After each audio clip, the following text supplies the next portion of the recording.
Step 8 says, we made a list of all persons we had harmed and became willing to make amends for them. And sometimes I think you wonder why I chose the 12 steps to preach from, because we're not a room full of addicts and all of those things. But each one of the steps is such a good biblical principle, and it was based on something that God tells us to do. And so there is a natural connection between Scripture and these 12 steps. And tonight, the connection is found in Matthew 5, verse 24. There should be a bookmark in your Bible at page 899. Matthew 5, 24. Just one short verse, but it's packed with a lot of stuff. It says, leave your gift there before the altar and go. First be reconciled to your brother, and then come and offer your gift. So where step 8 tells us that we need to be willing to make amends and come up with a list, God tells us, don't come to me. Don't even bring me presents until you take care of this.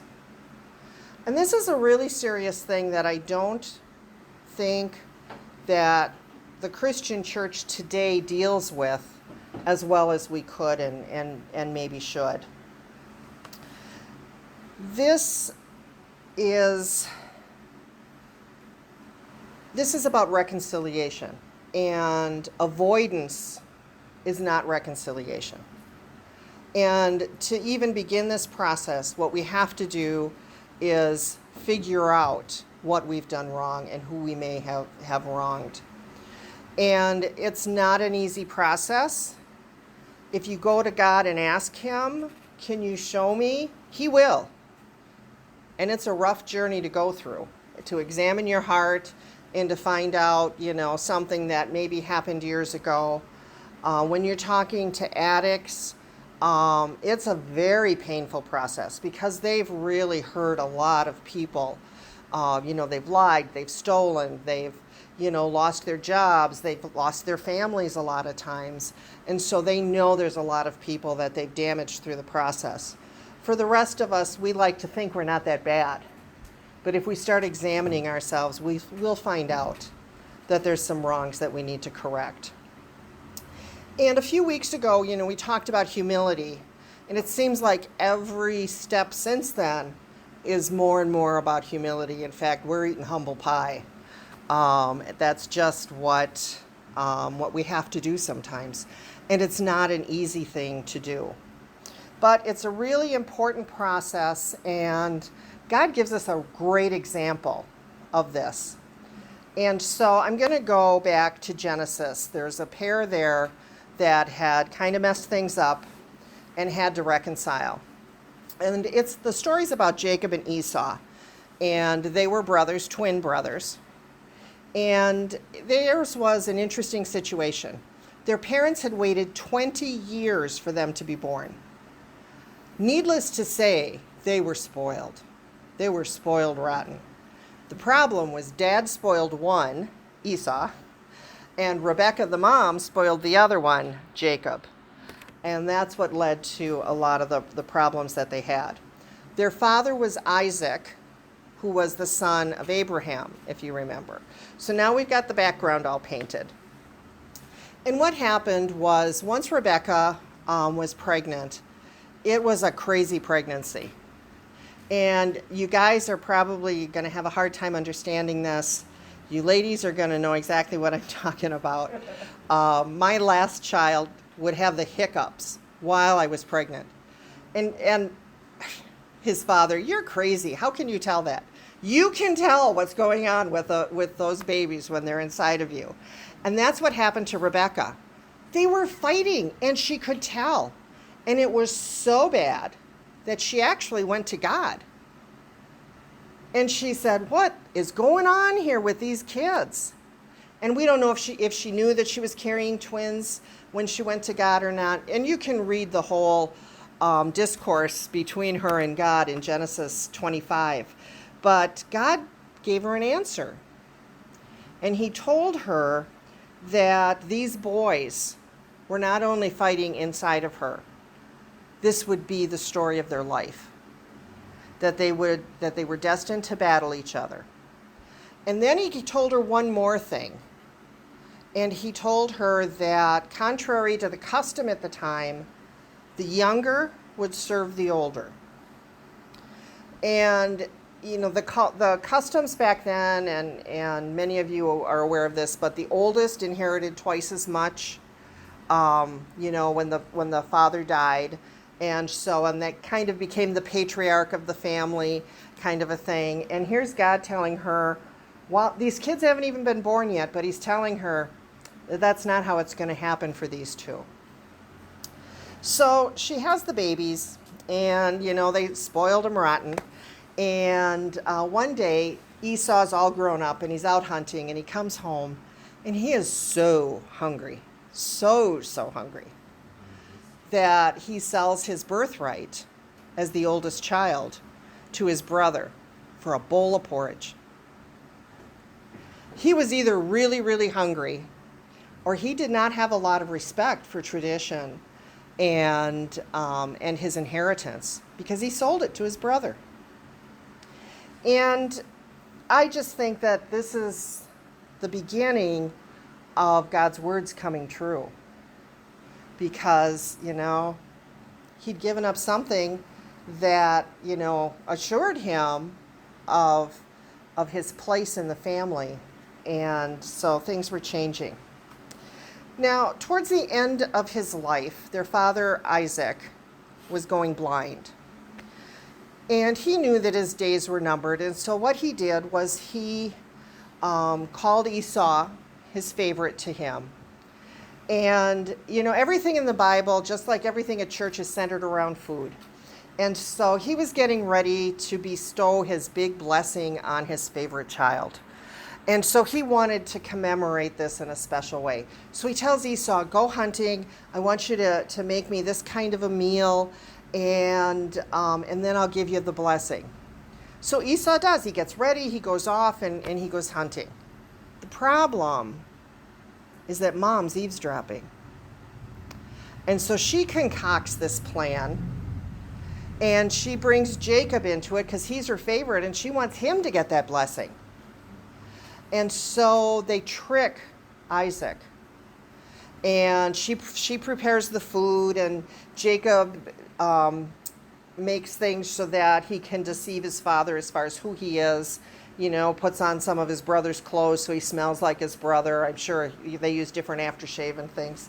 And so he goes and he presents this meal to his father, and his father's convinced that he's Esau, and he gives him the big blessing. And that blessing was that his brother and his descendants would serve him. And that's kind of a big deal. I mean, none of us wants to have to bow down to our siblings. I mean, it's just kind of a natural thing. And so here he had gotten that blessing that was meant for Esau. So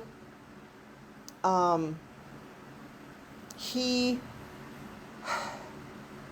in trouble because Esau comes back and he's a little mad. He's really, really angry. And he's so sad because his father says, I've been duped. I gave that blessing to your brother. And Esau is just heartbroken, and he says, Dad, please give me a blessing. And he does. His father, blesses him. But it's not enough to appease Esau. Because in his heart, he's decided, as soon as Dad's gone, I'm killing Jacob.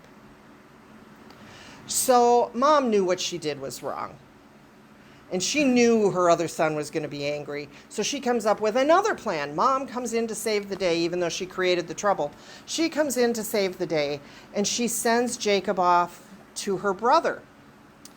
And so he goes and he lives with his uncle. And he works for him. And, he's there for 20 years.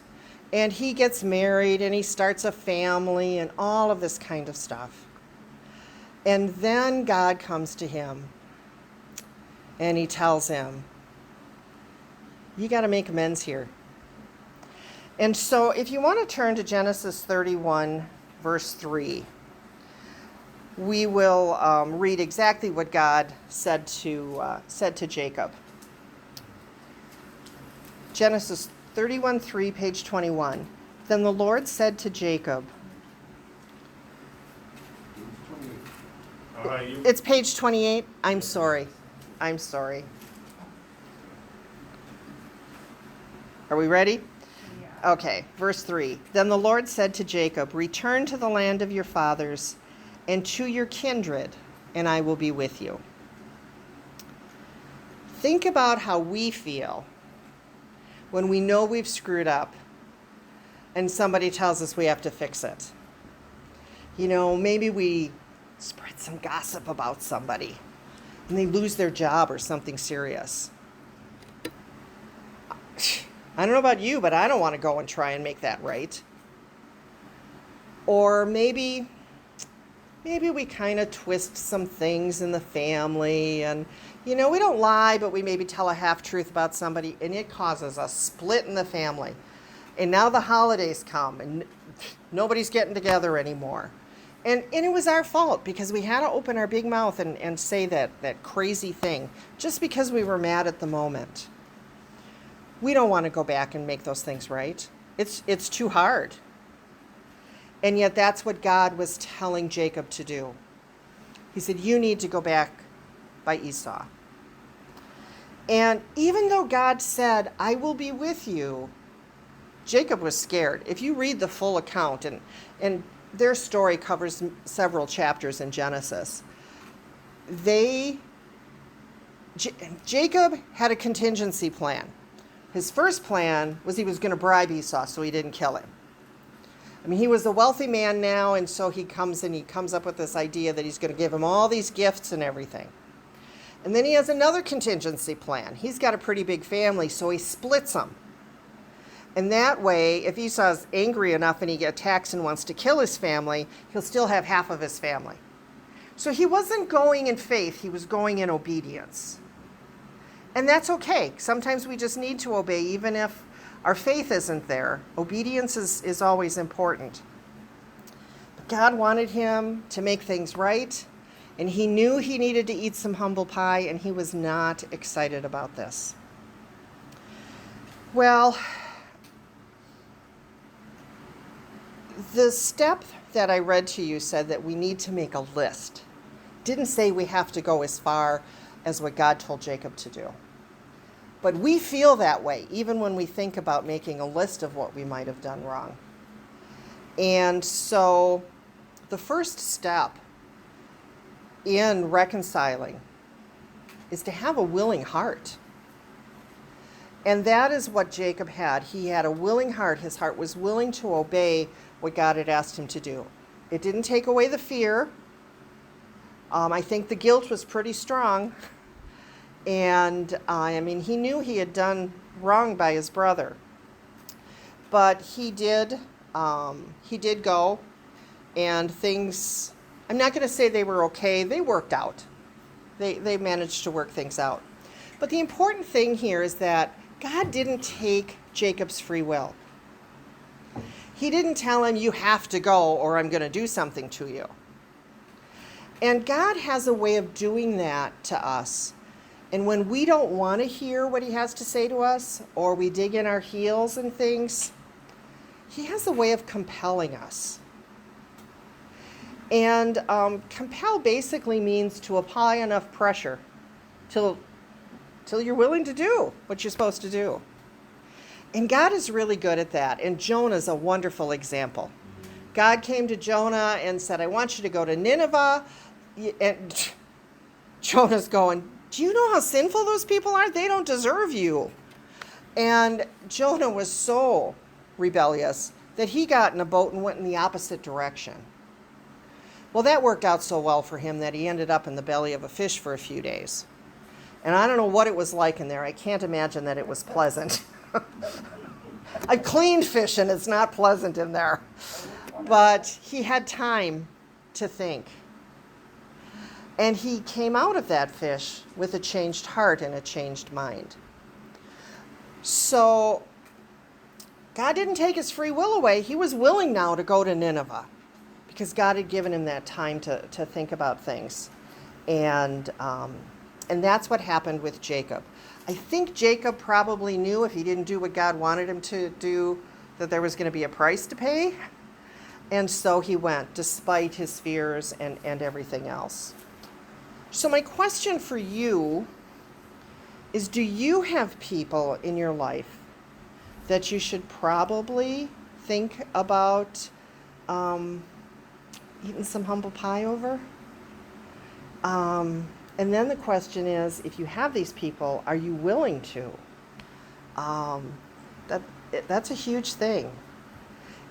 And even though it worked out okay for Jacob and Esau, it doesn't always work out okay. But that doesn't release us from the responsibility that God gave us. We need to have that willing heart, and we need that first step at making peace. So I'm going to challenge you tonight over the next week, because the next step is like a step 2 in this process. So I'm going to challenge you over the next week to follow this step. So I want you to make a list of all the persons you've harmed and ask God's help to become willing to make amends with them. You don't have to make amends or anything. Just search your heart with God and see if you can come up with a list. So just examine your heart and make your list.